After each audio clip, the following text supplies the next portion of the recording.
लिखी खत खून सा कई में लाल पला ओ लिखी खत खून सा कई में लाल पना वो तो ले नेड़ना आहिल अमीर बश के जाला ये मौला बख्श बलोच उन जो प्यारो दोस्त है ऐं मोहम्मद हसन गाहो बेरानी खां जेको शमीर जो प्यारो दोस्त सॾियल आहे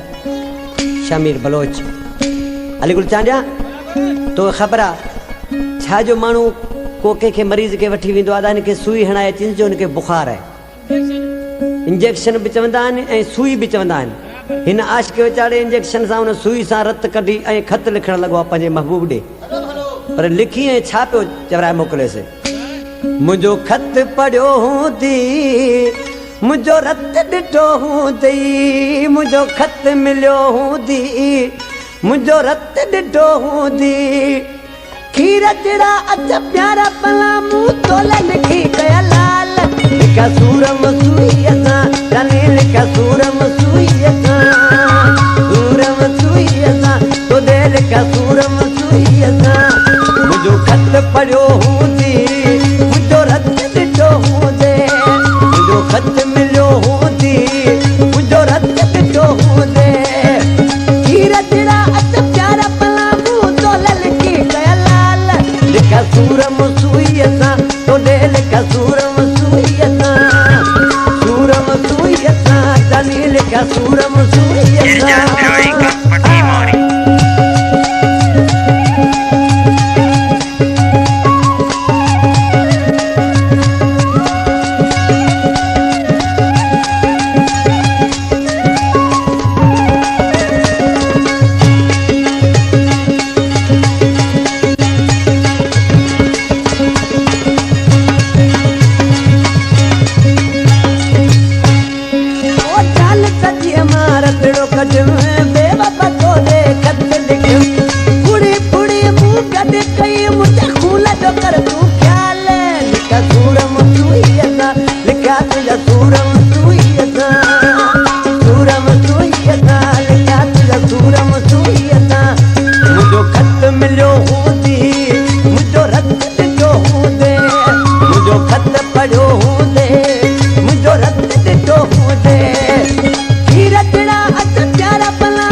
कमशाद अली मरी